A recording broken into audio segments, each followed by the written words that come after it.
Friends, we come to you today with another series of messages, today on the doctrine of the covenants of the Bible and British Israelism, as taught by some scholars in modern times. There are 15 great covenants of Scripture. We won't take time to deal with each one of these covenants, but we will mention them briefly in passing. This is found in Lesson 36 of the complete Bible course that we've been giving you. There's the Soleric covenant, and the Edenic covenant, the Abrahamic covenant, the Cainic covenant, the Noahic covenant, the Abrahamic covenant, the Adamic covenant, the Abrahamic covenant, and the Hagaric covenant, the Saraic covenant, and the healing covenant, when God promised to heal His people if they would meet His conditions. Then the Palestinian covenant, that applies particularly to Palestine. The first covenant, the Soleric covenant, that concerns the eternity of the earth. While the earth remaineth, seed time and harvest, and summer and winter, and cold and heat, and day and night shall not cease. The sun, moon, and stars will regulate times and seasons on the planet earth forever. Forever and ever. There will never be a time, there will never be a time. And the Edenic covenant, that had to do with God's contract with Adam in the Garden of Eden. Of course, that covenant is past now, since Eden is over with, and man was driven out of Eden. Then the Adamic covenant, that was a covenant God made with fallen man, promising him that the seed of the woman should bruise the serpent's head and restore man's dominion. Then there's the covenant made with Cain, a contract God had made with him, and whoever would find Cain, vengeance would be taken sevenfold.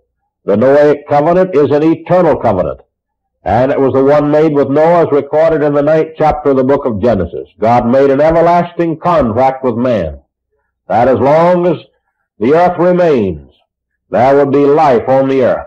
He made this contract between man and God and all living creatures for perpetual generations. In the Abrahamic covenant in the 12th chapter of Genesis, God made an everlasting contract with him and his seed to bless him and his seed to the ends of the earth and to the end of eternity, or through eternity. Then the Hagaric covenant, that had to do with a contract that God made with Hagar and Ishmael, Abraham's son. God promised certain things to Ishmael, that he would have 12 nations come from him, and that he would be a wild man. Certain other conditions were laid down in the contract, which has been completed. The Saraic covenant, that was a contract made with Sarah. God changed her name from Sarai to Sarah, meaning princess, and he gave her certain promises. He was to bless the seed of Sarah, the son of Sarah, and make her a mother of many nations, and many kings would come from her, and through her seed the Abrahamic covenant would be confirmed forever. Then we mentioned the healing covenant. That's the contract God made with Israel at the waters of Marah. He said, I am the Lord thy God that healeth thee. And if you will diligently hearken to the voice of the Lord thy God, he said, I will put none of the disease upon you I brought upon the Egyptians. And he made a contract and a promise, an everlasting promise, that he would not permit Israel to become sick. And that contract still holds good when Israel meets the terms of the contract. And that holds good for you Gentiles who will meet the terms of the contract. Reading Isaiah 53 and Matthew 8:17, 1 Peter 2:24, and other scriptures, we have proof that the same contract was made with us in the new contract, or that healing covenant was made a part of the new covenant.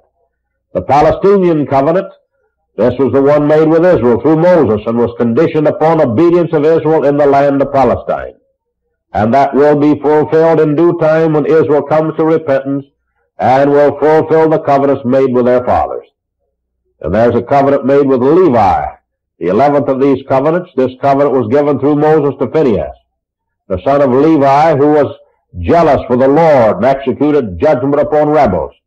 It contained two great promises: the covenant of everlasting peace to Levi's house, and an everlasting priesthood for that particular tribe. The 12th covenant is the covenant of salt. This covenant was made with Israel concerning the sacrifices that they were to offer forever. All through eternity there was to be salt in the sacrifices. And the Arab expression is something like this: there is salt between us, or he has eaten of my salt, which means partaking of the hospitality which cemented friendship. Covenants were generally confirmed at sacrificial meals, and salt was always present. This covenant of salt pictured the everlasting friendship between God and his people, and will be eventually fulfilled to the letter when God's people come back in harmony with him. And the Davidic covenant is the 13th of these 15 covenants. 2 Samuel 7, God made an everlasting contract with David that he would never want a man to sit on his throne forever, that his seed and his kingdom and his house would be eternal. That covenant will be fulfilled in due time when David's son, Jesus Christ, will come from heaven with the armies of heaven to take over David's kingdom and establish David's throne again over the house of Israel. We read of the angel statement in the book of Luke, the first chapter, verses 32 and 33. The Lord God shall give unto him the throne of his father David. He shall reign over the house of Jacob forever, and of his kingdom there shall be no end. Isaiah 9, 6 and 7 predicted the same thing. Unto us a child is born, a son is given, the government shall be upon his shoulder. His name shall be called Wonderful Counselor, the Mighty God, the Everlasting Father, the Prince of Peace. Of the increase of his government and peace there shall be no end. On the throne of his father David, and upon his kingdom to order it and to establish it with judgment and with justice from henceforth even forever. And there are the old and new covenants, which are the 14th and 15th ones. The old contract made with Israel through Moses at Mount Sinai. That covenant has been done away with entirely. We have already seen that in our past studies. God made a new covenant with us when Jesus Christ came to the world. With all men he made this contract, not only with Israel. And Jesus Christ said, this is the New Testament in my blood, which is shed for many for the remission of sin. You have the old and new contracts contrasted in the 3rd chapter of the book of 2 Corinthians. Plain teachings are stated there that the old contract was abolished and done away, and the new contract remains. And since the new contract is the perfect one and the eternal one, it is the one that we will be under in all eternity to come.